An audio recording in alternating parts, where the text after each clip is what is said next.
South ఇండియాలోనే biggest sorry store మన Varahi silks మన విజయవాడ ఎంజీ రోడ్లో ప్రారంభం. ఇప్పుడు నువ్వు మామూలుగా అసిస్టెంట్ దగ్గర నుంచి ఇండస్ట్రీలో అప్పుడున్న వాళ్ళు కూడా ఉన్నారు కదా కొంతమంది. అప్పుడు నాకు తెలిసి నేను ఎట్లా ట్రీట్ చేసేవాళ్ళు ఎవరే కూడా అనేవాళ్ళు ఉండొచ్చు బహుశా. అప్పుడు ఉన్న మనుషులు ఇప్పుడు ఎలా ఉంది, మీరు ఎలా బిహేవ్ చేస్తారు? అలాగే ఉంది, పిలుపులో మార్పు ఉంటుందా? డెఫినెట్లీ. అంటే ఆర్టిస్టుల వరకు కొంచెం ప్రౌడ్గా ఫీల్ అవుతారు. ఇప్పుడు ఆలీ అన్న, వేణుమాధవ్ అన్న, ఆర్టిస్టుల గురించి కదా మాట్లాడు. సపోజ్ ఏ production technicians, camera assistant, technicians అప్పుడు అరేతో వెళ్ళి ఇప్పుడు భయ్య అంటుంటారు, అది భయ్య వేణన్న అంటుంటారు. అంటే మనీ అని ఇప్పుడు నాకు మేనేజర్ హరి వాళ్ళ అసిస్టెంట్ మనీ అని నాకు చూస్తుంటాడు. వాడు నేను కొలీగ్స్. మనీ శ్రీనివాస్ రెడ్డి అన్న దగ్గర అసిస్టెంట్, నేను చిత్రసేన అన్న దగ్గర అసిస్టెంట్. మేము ఇద్దరం కలిసి దాదాపు 10 సినిమాలు చేసాం. ఎవరైతే ఫ్రెండ్స్. అప్పుడప్పుడు గ్యాప్లో వాళ్ళు దావత్ చేసుకోవడం, మేము దావత్ ఇది ఉంటుంది కదా. ఆ తర్వాత వాడు అసిస్టెంట్ కూడా నేను ఆర్టిస్ట్ అయ్యా. వాడు నాకు భోజనం పెట్టేవాడు, వేణన్న ఇప్పుడు మేనేజరు. సో వేణన్న అంటుంటాడు, అరే అవసరం లేదురా వేణు అనచాలంటే లేదన్నా. అది వేరు ఇది వేరు. నేను వాళ్ళందరూ మా అసిస్టెంట్ బ్యాచ్ అందరితో కలిపి అప్పుడప్పుడు దావతులు చేసుకుంటాం, పార్టీలు చేసుకుంటాం, జరుగుతాయి. ఈగో ఫీల్ అయ్యే బ్యాచ్ కూడా ఉంటుందిగా. ఉంటుందండి, అసిస్టెంట్ ఉన్నాడు 100% ఫీల్ అవుతారు, ఈగో ఫీల్ అవుతారు. అండ్ కొందరు వెనుగాడు అయింది కదా నన్ను ఆదర్శంగా తీసుకొని చాలా మంది అసిస్టెంట్లు అట్లా వెళ్ళిన వాళ్ళు ఉన్నారు. ఇందులో ఒక బ్యూటిఫుల్ ఇన్సిడెంట్ ఏంటంటే, నేను చిత్రసేన నా దగ్గర అసిస్టెంట్ ఉన్నప్పుడు యంగ్, అంటే లైక్ 22 ఇయర్స్ 23 ఇయర్స్. అప్పుడు కూడా ప్రొడక్షన్ టీంలో యంగ్గా జాయిన్ అయిన కుర్రాలు ఉంటారు కదా, 22, 23. అప్పుడు మేము ఒరే బ్యాచేగా. అరే పండు కొంచెం క్యారేజ్ కట్టరా అంటే, ఏందరా కట్టేది మీ ఓడి పెద్ద తూపు 4 క్యారేజ్లు 4 పిల్లే 20 తిట్లు ఉంటాయి. ప్లీజ్ రా దుబ్బుతారు మా ఓడు. ఈ ఫ్రెండ్షిప్ ఉంటుంది. కట్ చేసి నేను అలా కాలక్రమేణా యాక్టర్ని అయ్యా. ఆడ ప్రొడక్షన్లోనే ఉంటాడు. ఎలా అయిందంటే ఆ ప్రేమ, ఆడు 9:30కి నేను లొకేషన్కి వెళ్ళాను అనుకున్నా. టిఫిన్ బ్రేక్ ఆడ సెటప్ ఉంటుంది. అందరు అయిపోయారు, వేణు గారు ఒక్కరు చేయాలి. వేణు గారు చేయండి, అటు సెటప్ చేయడానికి లేదు. వాడు అక్కడే ఉంటాడు. వాడు ఫోన్ చేస్తాడు అనమాట నాకు, చేస్తా నాకు 9:30 అయింది, నీ ఒక్కడి కోసం ఎంత వెయిట్ చేయాలి, 5 నిమిషాలు చూస్తా, లేదు సెటప్ తీసేస్తా, నీ ఇష్టం, బొక్క 5 నిమిషాలు టైం అని పెట్టేస్తాడు. మనం ఇక్కడ ఎవరు డైరెక్టర్తో మాడుతున్నాం అనుకో, వచ్చి వేణు గారు మీరు టిఫిన్ వస్తున్నా, ఈ రిలేషన్ ఉండేది. వేణు గారు రండి కాఫీ ఎందుకు నీకు ఎన్నో అవుతారు వద్దు అంటే ఆ చనువు ఉంది. ఒక 2-3 చనువు ఉంది. వాళ్ళతో అలాగే ఉన్నాను ఇప్పటికీ. గుడ్. కాకపోతే ఏముందన్న కాలక్రమేమైనా పెరుగుతున్నాం, గ్యాప్లు వచ్చి ఆ ప్రేమలు కంటిన్యూ ఉండవు. అది కలిసినప్పుడు మాత్రం నేను అదే అభిమానంతో చూస్తాను, వాళ్ళు మాత్రం యాక్టర్ అనే ఫీలింగ్లో ఉంటారు. కాదురా అట్లే ఉండండి అంటే అవ్వదు కదా. లేదన్నా లొకేషన్లో బాగోదు, మీరు ఆర్టిస్టు, సరే తప్పదు కదా. ఇప్పుడు చిత్రసేన టాపిక్ వచ్చింది కాబట్టి, తన దగ్గర చేస్తున్నప్పుడు నువ్వు అసిస్టెంట్గా చేస్తున్నావు ఏంటి? Only assistant touch up boy. Okay. నాకు ఫస్ట్ మూవీకి ఆయనకు దీని దగ్గర నేను తీసుకున్నది 50 రూపాయలు పర్ డే బేటా. దాని తర్వాత 75, ఆ తర్వాత 100 రూపాయలు. 2001 to 2002 హాఫ్ వరకు 50 రూపాయలు, నెలకు 1000 రూపాయలు జీతం ఇచ్చేవాడు. ఓకే. 50 రూపాయలు బయట వచ్చేది. పెద్ద కంపెనీలు అయితే 100 రూపాయలు ఇచ్చేవాళ్ళు. అతని దగ్గర చేస్తున్నప్పుడు అతనికి తెలియకుండా ఆ డైరెక్టర్లకి, డైరెక్షన్ డిపార్ట్మెంట్లతోటి మస్కా కొట్టో మాటలు చెప్పో, మొత్తానికి నీకు వేషం ఉంది కాబట్టి, ఆ ఇంట్రెస్ట్ ఉంది కాబట్టి వాళ్ళతోటి మాట్లాడుకుంటూ చిత్రసేనకు తెలియకుండా క్యారెక్టర్స్ రిక్వెస్ట్గా అడిగేవాడు అని. అది చిత్రసేనకు తెలిసి నీ డ్యూటీ ఏంటా, నువ్వు చేస్తున్న పని ఏంటి అని అందుకోసం తీసేశాడని, అది ఎంతవరకు నిజం? అది కాదు. నేను మీరు అన్నట్టు హైపర్ ఉండేవాడిని అప్పుడు. హైపర్ మీన్స్ అంటే ఆడుకునే మీన్స్ సరదా అన్న, జోకులు. ఉన్న 10 మంది చుట్టూ వాళ్ళు నవ్వుకోవాలి అంటే ఏదో కోతి పని చేస్తే నాకు నవ్వుకోరు. అలా హంగామా ఉండేది నాది. సో చిత్రసేన అనే ఒక మామూలు చిన్న అప్పుడప్పుడు ఎదుగుతున్న కమెడియన్ వాళ్ళ అసిస్టెంట్కి ఎవరు పట్టించుకోడు. కానీ చిత్రసేన అసిస్టెంట్ అంటే ఒక పేరు ఉండేది. అవును. కెమెరామెన్లకి, డైరెక్టర్లకి, హీరోలకి నాకు సపరేట్ ఐడెంటిటీ ఉండేది. అంటే కొంచెం గోల చేసేవాడిని, అల్లరి చేసేవాడిని, ఇలా ఉండేది తప్ప ఎప్పుడు క్యారెక్టర్ అడగమని ఆయన దగ్గర పనిచేసిన రోజులు ఎప్పుడు క్యారెక్టర్ కావాలి నాకు అని ఎవరిని అడగల. కానీ ఈ హంగామా మాత్రం ఉండేది. ఆడుకోవడం, జనాల్ని మామూలుగా జోకులు వేసుకోవడం, పంచులు వేసుకోవడం. తారక రత్న గారు అప్పుడు కొత్తగా ఇంట్రడ్యూస్ అయ్యారు, 1 నంబర్ కుర్రోడు యువరత్న. అప్పుడు ఆయన నాకు సపరేట్ ప్రేమ ఉండేది. ఎరా ఇంకేంటి ఏడి మీ వాడు వస్తున్నాడు సార్ అప్కమింగ్ కదా, రెడీ అవ్వాలి, చూసుకోవాలి, వెళ్ళి ముచ్చట్లు వద్దని చెప్పారు, రెడీ అవుతున్నాడు. ఇంకేంటి సార్ మేము మాట్లాడుకునే వాళ్ళం.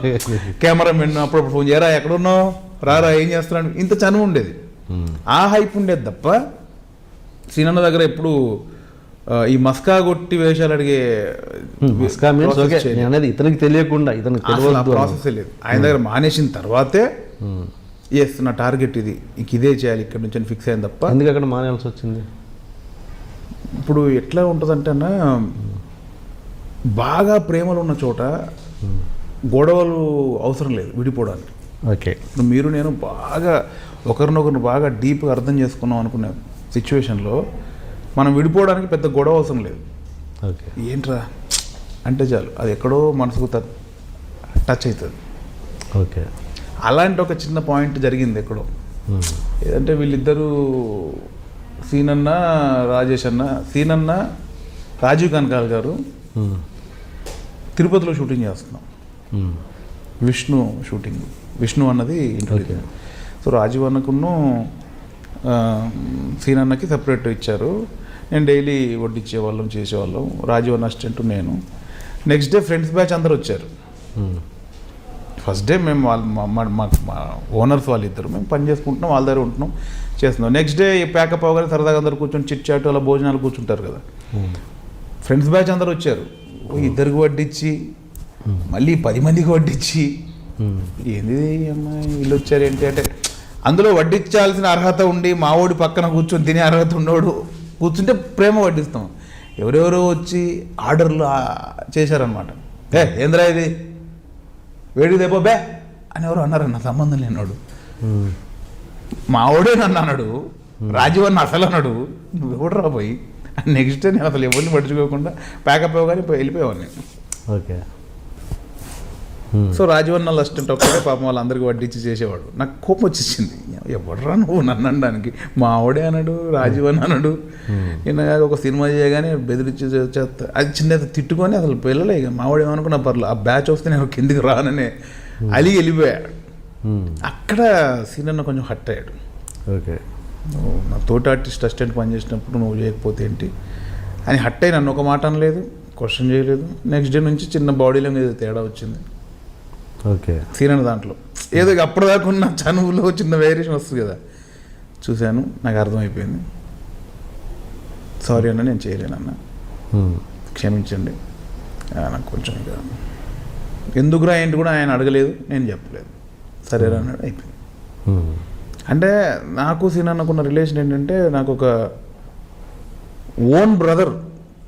ఓకే, ఆయన బాగా కష్టాలు పడి వచ్చిండు కదన్న, చాలా కష్టాలు పడి వచ్చిండు. ఆయనకు అసిస్టెంట్ అని పెట్టుకునే స్థాయికి వస్తే నేను చాలా కష్టాలు పడి వచ్చాను కదా, నేను నా బిహేవియర్ బిల్డప్లు ఇవ్వకూడదని ఆయనకు తెలుసు. సో ఆ దాంట్లో అసిస్టెంటు ఆర్టిస్ట్ అనే అది పోయింది. మాకు అన్నదమ్ముల్లా ఉండేవాళ్ళం, ఎంత ప్రేమగా చూసేవాడు నన్ను చిత్రసీనన్న అంటే. సపోజ్ అక్కే ఉండేది, వాళ్ళ చెల్లి ఉషా అక్క అని ఉండేది, వీళ్ళిద్దరు ఉండేవాళ్ళు.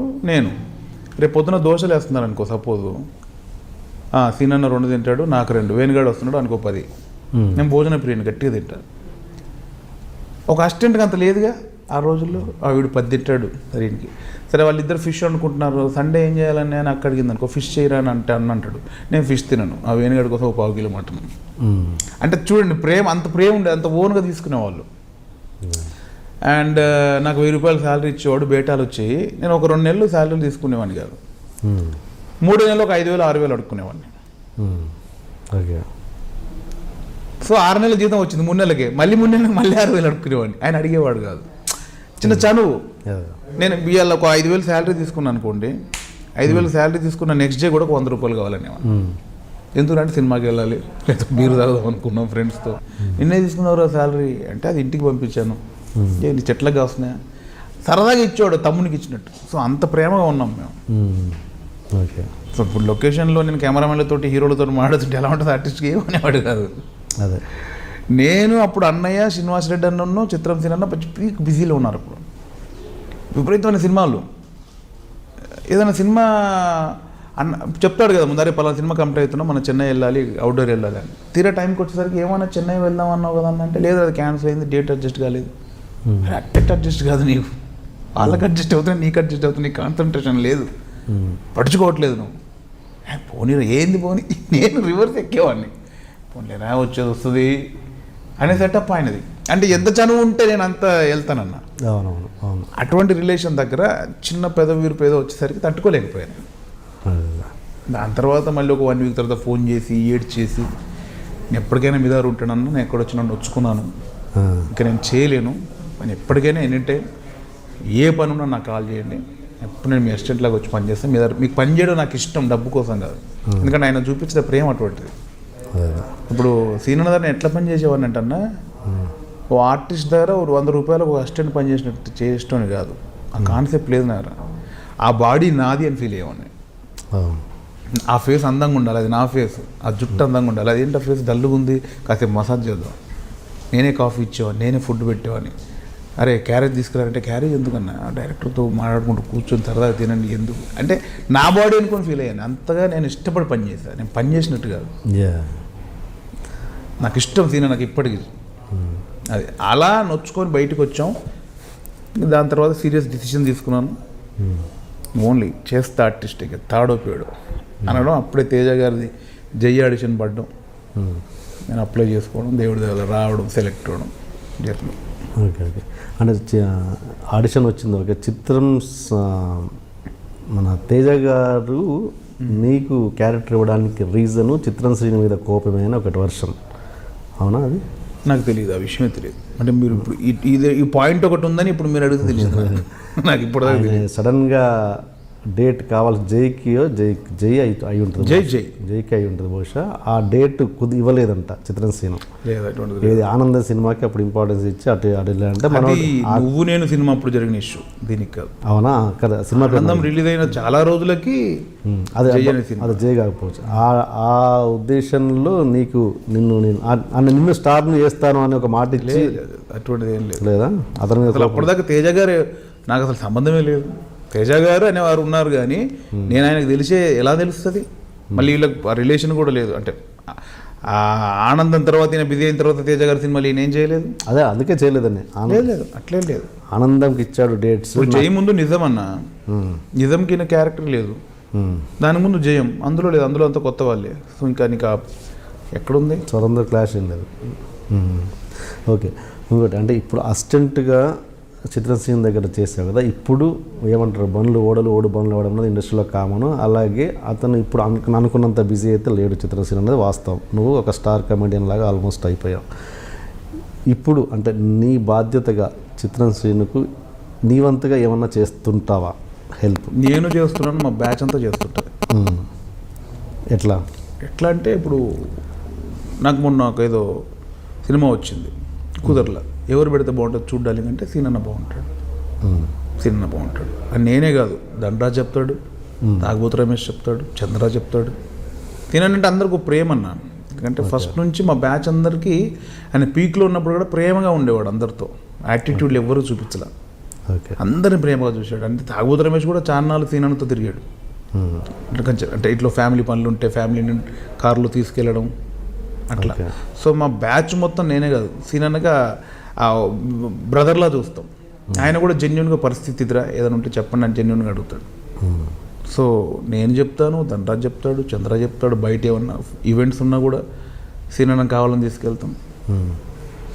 ఆయన ధనరాజ్తో మాట్లాడితే ఒక గొప్ప మాట అన్నాడు చిత్రం సీన్ గురించి. ఏంటంటే ఈ ప్రపంచంలో అంత ఈగో లేకుండా నీ మనిషిని చూడలేదన్నా, అసలు ఏమాత్రం ఈగో లేని మనిషి చిత్రం సీన్ అని. అది ఈజ్ ఇట్ ట్రూ? 100% అన్న. ఎందుకంటే ఓపెన్గా ఉంటాడు మనిషి. అంటే బయట ఉన్న చిల్లర డ్రామాలు చేయడు. ఏదో జరిగింది, ఇప్పుడు జరక్క ముందు నుంచి కూడా నాకు యాటిట్యూడ్ తెలుసుగా. అవునవును. సో జరిగాక మొత్తం మార్చుకొని నంగేం లేడు ఆయన. ఫస్ట్ నుంచి అలాగా సరదాగా ఉంటాడు. ఈ డ్రామాలు ఉండవు, చిల్లర వేషాలు అస్సలు. ఏదైనా ఓపెన్గా చెప్పు, ఓపెన్గా ఉంటాడు, డ్రామాలు ఉండవు, సరదాగా ఉంటాడు. అది అందరూ ఒకటే అన్న పాయింట్లో. ఇప్పుడు టీఎన్ఆర్ గారు రాగానే ఇంకేం పోయా అట్లా ఉండదు. ఎవరో మామూలు లైట్ మెన్ వస్తే ఇంకేమ్రా అనేది ఉండదు, సేమ్ ఉంటాడు. సో యాటిట్యూడ్ అందరికి నచ్చింది కాబట్టి అందరూ ఆయన ప్రేమిస్తారు. ఆయన చిత్రం అన్న పంచులు అనేది ఇండస్ట్రీలో టాక్ తెలుసా మీకు? ఎట్లా పెద్ద పెద్ద హీరోలు మాట్లాడుకుంటారు. ఆడి పంచులు టైమింగ్ బీభత్సంగా ఉంటాయి. ఆయన పంచులు, ఆయన టైమింగ్ అదిరిపోద్ది, బీభత్సంగా ఉంటుంది. అది ఒకటి ఎగ్జాంపుల్ చెప్పు. అంటే బోలెట్ ఉన్నాయి. అంటే కొంచెం కాంట్రవర్షియల్గా ఉంటాయి. కొంచెం అంటే పర్లేదు చెప్పు. సినిమాటిక్ కాకుండా బయటి ఎట్లా చెప్పను అంటే ఎట్లా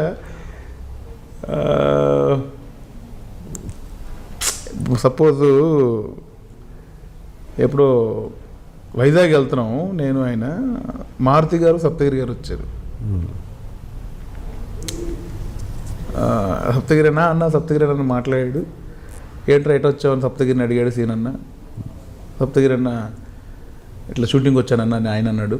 అన్నాక ఈయన కావాలన్నారు, ఇట్లా డబ్బులు బాగా వస్తున్నాయి, బిజీగా ఉన్నావు, ఖర్చు పెట్టకు, స్థలాల్లో ఈ కొనుక్కో. ఓకే అన్న ఓకే, పిచ్చి పిచ్చి అవగేషన్ పెట్టుకో, సినిమా సినిమా సినిమా, కొంచెం ప్రాపర్టీస్ కొనుక్కో, మదర్ ఫాదర్ని బాగా చూసుకో, పెళ్లి చేసుకో అంటే ఓకే ఓకే నాకు అదేం లేదు అని దగ్గర పిలిచి పనిలో పని యాక్టింగ్ కూడా నేర్చుకో, పనిలో పని యాక్టింగ్ కూడా నేర్చుకో అంటే ఇలాంటివి ఉంటాయి. చిన్నగా ఏదో అంటాడు బ్లాస్ట్ అవుతుంది.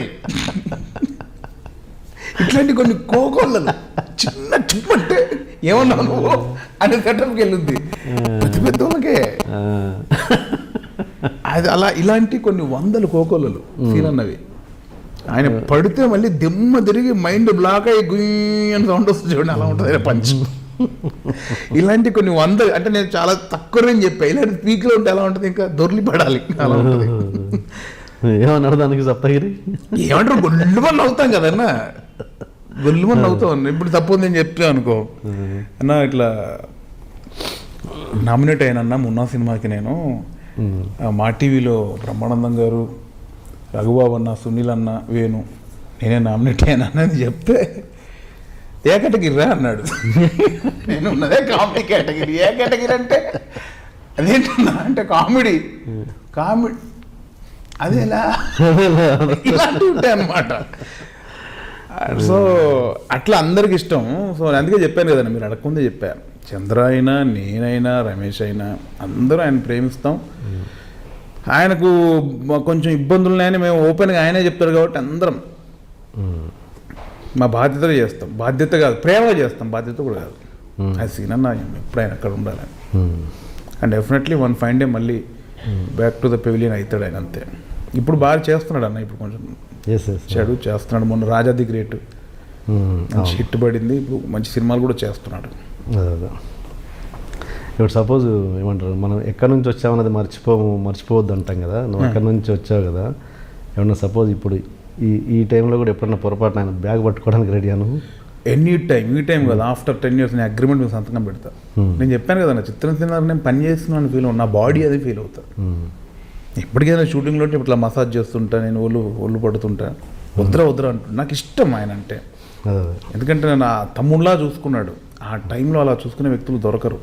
తమ్ముళ్ళలా చూసుకున్నాడు కాబట్టి నేను ఆయన దగ్గర వర్కర్లా ఎప్పుడు ఫీల్ అవ్వాలి, నా బాడీ అని ఫీల్ అయ్యాను. సో నేను ఎనీ టైం, మీరు మా బ్యాచ్లో ఎవరైనా అడగండి, వేరుగాడు ఏంటంటే ఆయన గురించి ఏమైనా రాంగ్ మాడితే నేను ఎమోషన్గా ఫీల్ అవుతాడు. కావాలని నా ముందు సినిమా గురించి రాంగ్ మాట్లాడి నేను ఎమోషన్గా ఫీల్ అయ్యి ఆడుకుంటారు కూడా. నాకు ఆయన అంటే నేను చెప్పాను కదా, నా బాడీ ఆయన అని ఫీల్ అవుతా. నాకు దేవుడిచ్చిన వరం చిత్రం సినిమా. ఆయన నాకు ఇచ్చిన చనువు వల్లే నేను కెమెరా ముందు భయపడకుండా మాట్లాడగలిగే. ఇప్పుడు కెమెరా ముందు టక్మని తీసుకొచ్చి యాక్టింగ్ చేయాలంటే వణికిపోద్ది అందరికీ. అప్పుడు నెగటివ్ గర్రని సౌండ్ వింటే పడిపోయేది అందరికీ. ఇప్పుడు చిప్పులు కాబట్టి ఏముంది అన్నట్టుంది.